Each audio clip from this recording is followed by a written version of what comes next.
Joining me right now is the original supermodel, as she has dubbed herself, Janice Dickinson, supermodel and reality TV star, is joining us. Ms. Dickinson, thank you for being with us. I can't breathe because of Bill Cosby. What do you mean? I can't breathe because I haven't slept in weeks, and with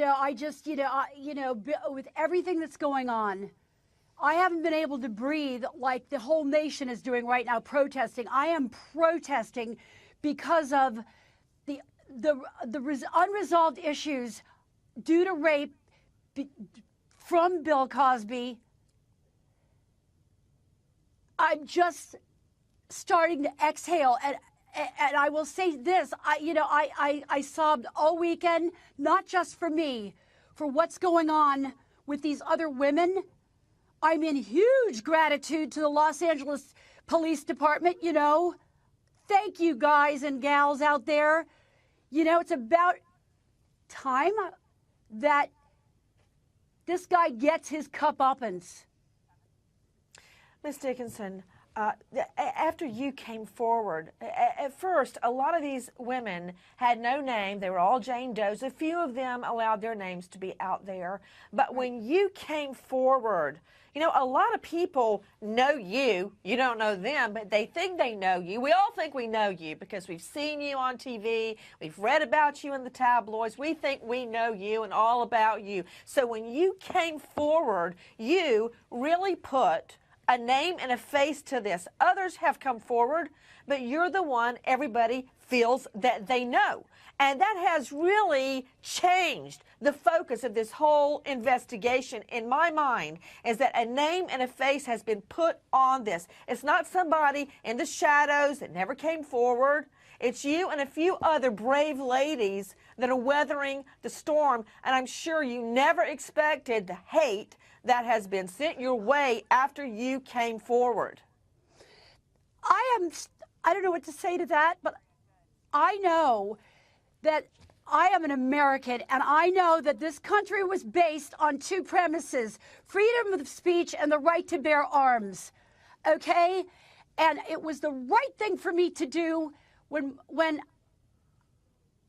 this took place. I told several people about this. When this first happened, I told, this will come out later.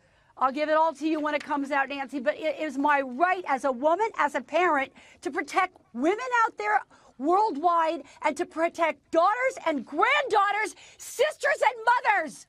Okay? It is my right, and I want every woman out there to please hear my words. We've got to stop this man. He will keep doing it. He took a month off. Innuendo, he was in me. Tell me this, Ms. Dickinson. Everybody's come out of the woodwork to give an opinion on your story. But for our viewers, they've heard me talking about what you've said, but I want them to hear from you. It's just like when I had juries for all those years. I could tell the jurors in an opening statement, this what happened, this what happened. She's going to say this, she's going to say that. But until that witness takes a stand and looks the jury in the eyes and tells them what happened, it's all just a hill of beans. None of it matters. I want to hear your story of when you say Cosby, Bill Cosby, molested you. I was on a job in Bali, Indonesia. I was contacted by Cosby saying that he had heard that I was there working. He wanted me to fly myself from Bali. He wanted me to stop my job working for on a calendar. He then asked me to get to Bali. I said, I can't afford to get to Bali. He said, well, I'll get you an economy ticket. I said, I don't fly economy. That's like a long way to go. He said, well, okay, I'll send you a first class round trip ticket.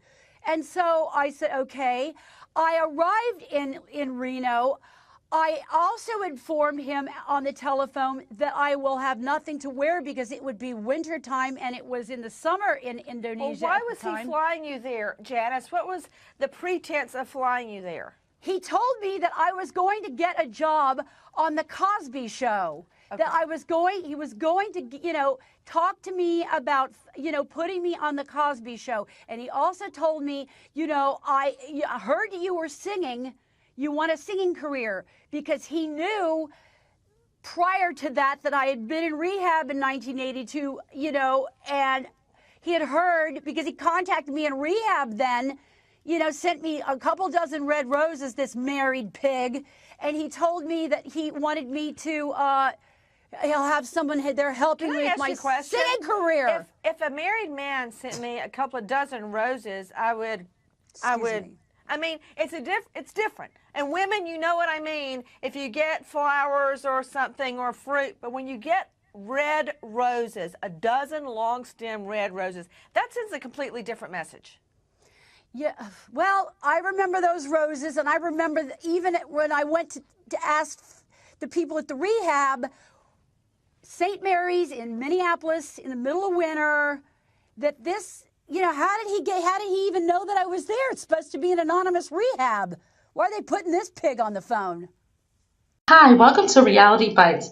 Thank you for joining us on today's episode, which featured Janice Dickinson. According to DailyMail.com, Janice Dickinson scored a huge win over Bill Cosby in defamation case after actors said claim that he vaginally and anally raped her was a defamatory lie, and he has to cut her a check. Bill Cosby will be standing trial twice next year, with the California judge ruling on Tuesday that Janice Dickinson's defamation case against the disgraced actor can proceed in court. The former supermodel, 62, filed a complaint against Cosby, 80, over his response to a 2014 interview with Entertainment Tonight, in which she said that the actor had sexually assaulted her in 1982 after giving her an unknown pill. Soon after that interview aired, Cosby's attorney, Marty Singer, responded to requests for comment by disputing Dickinson's claim that she was drugged and raped by his client and called the allegation an outrageous defamatory lie. The judge ruled on Tuesday that because he sent out that statement and a subsequent press release, Singer too well faced claims in the case. We fail to see how justice is served by granting Singer a windfall immunity based on Cosby's pursuit of a meritless motion, wrote California's 2nd District Court of Appeals Associate Justice Lawrence Rubin. It was also ruled that Dickinson could recover all legal costs related to the appeal from Singer and Cosby. Dickinson's attorney, Lisa Bloom, issued a statement on Tuesday praising her client for her bravery. We appreciate the appellate court's careful review of the facts and the law in this case and today's sweeping ruling in our favor, wrote Bloom in her statement.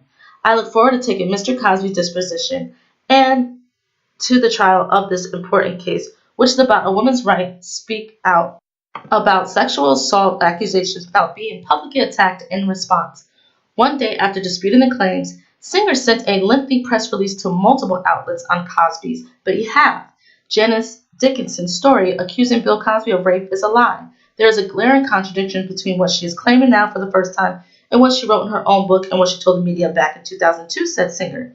Ms. Dickinson did an interview with the New York Observer in September 2002 entitled Interview with a Vamp, completely contradicting her new story about Mr. Cosby. That interview a dozen years ago said she didn't want to go to bed with him and he blew her off. He continued, her publisher HarperCollins could confirm that no attorney representing Mr. Cosby tried to kill the alleged rape story, since there was no such story, or tried to prevent her from saying whatever she wanted about Bill Cosby in her book. The only story she gave 12 years ago to the media in her autobiography was that she refused to sleep with Mr. Cosby and he blew her off. Documentary proof and Ms. Dickinson's own words show that her new story about something she now claims happened back in 1982 is a fabricated lie. Dickinson said that she did in fact inform her ghostwriter of the incident, a claim that was pointed out in the response issued on Tuesday. Dickinson said her last memory of the night was of Cosby taking off his robe and climbing on top of her, and on the next morning she remembers a lot of pain. The supermodel claimed the incident occurred in Lake Tahoe, California in 1982. In her memoir, Dickinson detailed some of the evening in Lake Tahoe with Cosby, but told a very different story. She said she was drinking with Cosby at dinner, and after being invited back to his room, told him she was tired, at which point he slammed his door in her face. The aforementioned legal claims may, however, be why she decided not to print her current side of the story.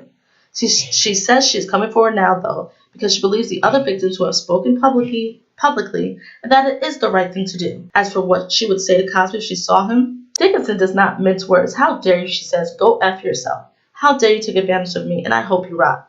His other lawyer at the time, John P. Smith, said, the fact that the allegations are being repeated does not make them true. Let me know what you think of this story, and leave your comments below. Hit the like button, subscribe to my channel so you can always be updated on when I put new videos. And if you would like me to feature a certain story or a certain celebrity, please comment down below. Thank you, and have a great night.